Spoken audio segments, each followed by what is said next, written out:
Militer Indonesia pernah loh memiliki kisah terburuk dalam sepanjang sejarah kiprahnya dalam menjaga keutuhan NKRI. Kisah tersebut yaitu pembantaian Santa Kras pada tahun 1991. Peristiwa tragedi di Santa Kras terjadi pada tanggal 12 November 1991 di Dili, Timor Leste. Insiden Santa Kras merupakan sebuah insiden berdarah yang terjadi pasca berakhirnya Perang Dingin. Insiden ini bermula dari acara tabur bunga yang dilakukan oleh pemuda anti-integrasi untuk memperingati kematian Sebastio Gomez.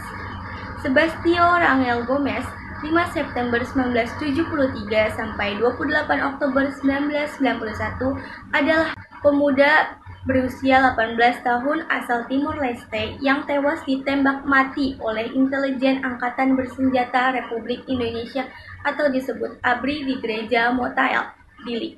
Sebastio Gomez merupakan salah satu pemuda yang bergabung dalam kelompok pejuang kemerdekaan Timor. Acara tabur bunga kemudian dilanjutkan dengan demonstrasi besar-besaran yang mengandung banyak unsur provokasi. Pada demonstran meneriaki Viva Frentilin sambil melakukan pelemparan batu. Mereka juga berusaha merebut senjata milik aparat keamanan.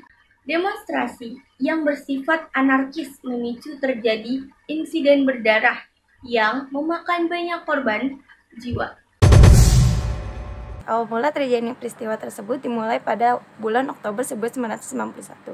Ketika itu, sebuah delegasi parlemen dari Portugal dan diikuti 12 jurnalis internasional berniat untuk mengunjungi Timor Leste.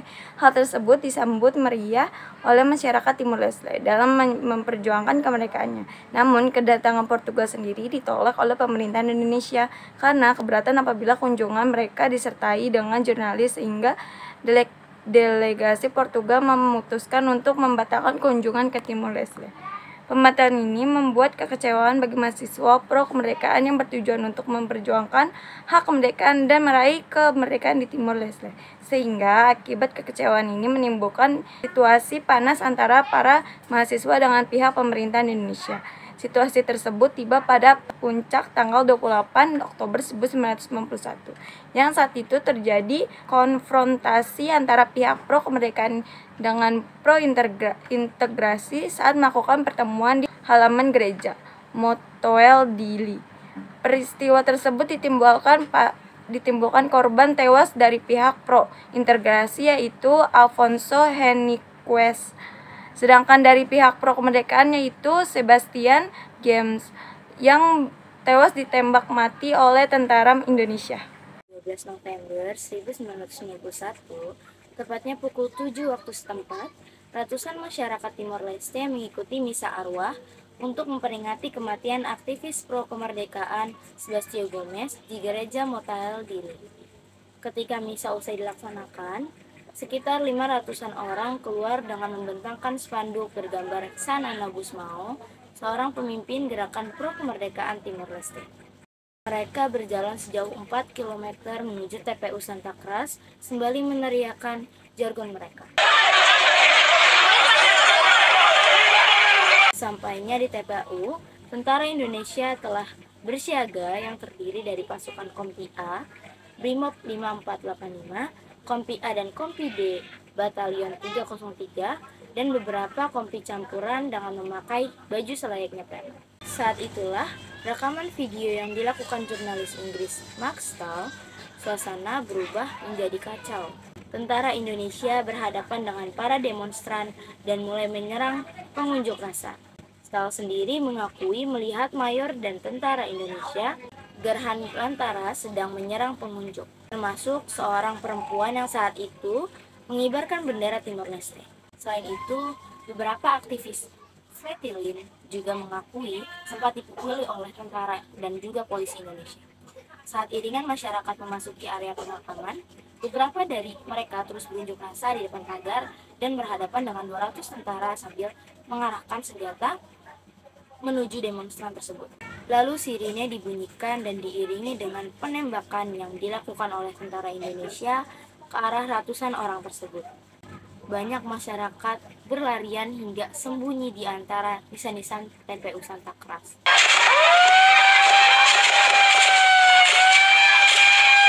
Dari beberapa kesaksian orang yang terlibat dalam peristiwa tersebut, mereka melihat tentara Indonesia menembak massa dengan berondongan senapan mesin otomatis selama beberapa menit. Dari peristiwa tersebut, telah menimbulkan korban sebanyak 250 warga Timor Leste yang tewas. Peristiwa ini disaksikan oleh dua jurnalis Amerika Serikat, Amy Goodman dan Alan Naim, dan direkam diam-diam oleh Maxwell, lalu dipublikasikan pada Yorkshire Television di Inggris. Saat Stahl sedang merekam, kedua jurnalis Amerika Serikat berusaha untuk melindungi warga Timor Leste dengan berdiri di antara mereka dan tentara Indonesia. Namun mereka berdua dipukuli oleh tentara Indonesia dengan senapan hingga tulang tengkorak Naim mengalami retak. Akan tetapi, para juru kamera berhasil mengamankan video dan diselundupkan ke Australia. Mereka memberikannya kepada wartawan Belanda, Saskia Kouwenberg, untuk menghindari pemeriksaan dan penyitaan dari pihak Australia yang sebelumnya sudah berkoordinasi dengan pihak Indonesia untuk melakukan penggeledahan terhadap jurnalis ketika tiba di Darwin. Video tersebut pada akhirnya ditayangkan pada sebuah film dokumenter di Inggris pada tahun 1992. Kemudian disusul beberapa kesaksian dari jurnalis yang terlibat pada peristiwa tersebut sehingga memicu respon keras dari dunia saat itu. Pemerintah Indonesia menganggap bahwa peristiwa tersebut hanya reaksi spontan atas kekerasan yang dilakukan oleh demonstran. Beberapa pihak membantah pernyataan tersebut dengan alasan bahwa tentara Indonesia terbukti melakukan kekerasan di berbagai tempat selain Dili.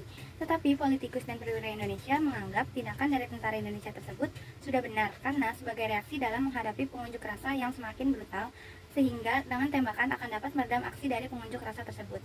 Rekaman peristiwa tersebut telah ditayangkan di seluruh dunia sehingga membuat Indonesia dipermalukan karena hal itu. Dari rekaman itu, dunia mulai memberi rasa simpati terhadap aktivis Timor Leste dalam memperjuangkan kemerdekaan mereka. Dan seluruh kalangan mengancam atas tindakan yang telah dilakukan oleh tentara Indonesia yang terjadi TPU Santa Cruz itu. Masyarakat Portugal menyesali atas tindakan pemerintahannya dalam meninggalkan koloni mereka yaitu Timor Leste pada tahun 1975. Mereka terharu terhadap siaran yang menampilkan masyarakat setempat berdoa dan berseru-seru dengan bahasa Portugis. Demikian juga masyarakat Australia yang merasa malu terhadap pemerintahannya untuk mendukung rezim Soeharto dalam pendudukan terhadap Timor Leste. Mereka menganggap hal tersebut merupakan pengkhianatan terhadap Timor Leste karena sebelumnya kedua negara tersebut berjuang bersama dalam melawan Jepang dalam Perang Dunia II.